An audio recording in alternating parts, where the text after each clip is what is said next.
मेरा नाम फातिमा खातून है। मैं कक्षा 12वीं अभी जल्दी पास की हूँ विथ 80%। मैंने अपनी पढ़ाई खुद ही की है, सेल्फ स्टडी के ज़रिए, कोई कोचिंग नहीं की है।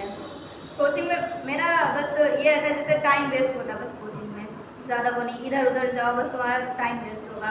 इससे अच्छा तुम जो स्कूल में पढ़ी हो उसको तुम घर पे जाके आराम से रिवाइज़ करो, फिर स्कूल का जो पढ़ो फिर घर पे जाके रिवाइज़ करो। ये मुझे सही लगता है, कोचिंग वाला नहीं अच्छा लगता है। किस बुक से पढ़ी है?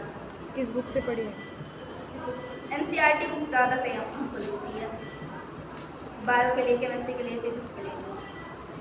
पर ये होता है जैसे साइंस साइड ले ली है तो हिंदी इंग्लिश छोड़कर ये 3 सब्जेक्ट बचता है। यही 3 कठिन लगता है, इन्हीं 3 के पीछे हम लोग भागते रहते हैं, हिंदी इंग्लिश देखते ही नहीं हैं।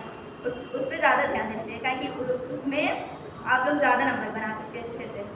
मेरा क्या हुआ है, इंग्लिश में मैंने सारा सब कुछ लिखा, सब सही था, मेरा आया 50 नंबर। यकीन होगा, सब में 94 है, 91 है, 83, 81 है, इंग्लिश में 50 है। कितना ख़राब लग रहा है। उसकी वजह से मेरा सारा रिजल्ट एकदम ख़राब गया।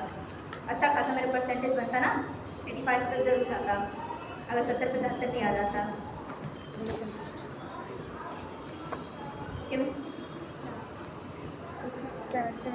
के बारे में उसमें ज़्यादा से ज़्यादा न्यूमेरिकल, 3 ही चैप्टर है, ज़्यादा से ज़्यादा न्यूमेरिकल सॉल्व करो, सभी इजी है। फॉर्मूला याद करना उसी बेस्ड है, और बोर्ड में ज़्यादा कठिन नहीं आता है, बहुत इजी आता है।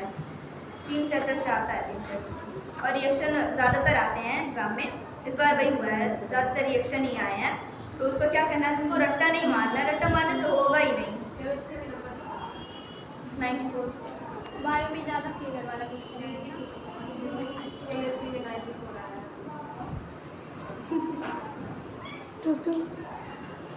रिएक्शन तुमको ज़्यादा से ज़्यादा वो करनी है, न्यूमेरिकल पे भी ध्यान दो, रिएक्शन पर भी।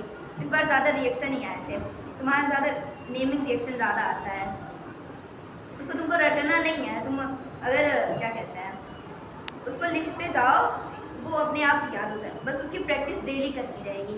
तुम आज जो रिएक्शन की हो उसको कल भी दोहराओ कि हाँ ये वाला मुझे आता है कि नहीं आता, याद हुआ कि नहीं याद हुआ, उसको तुम डेली प्रैक्टिस करो। हाँ, मेरी दोस्त है, रट रही थी, उसको याद ही नहीं हो रहा था। उसकी जब तुम डेली प्रैक्टिस करोगी तब तुम्हारा वो चीज़ अच्छा होगा ना, ये चीज़ आएगी। उसकी प्रैक्टिस ज़्यादा ज़रूरी है उसमें। तुम पढ़ तो रही हो, हाँ पढ़ रही हो, पर उसकी लगातार प्रैक्टिस भी करनी चाहिए।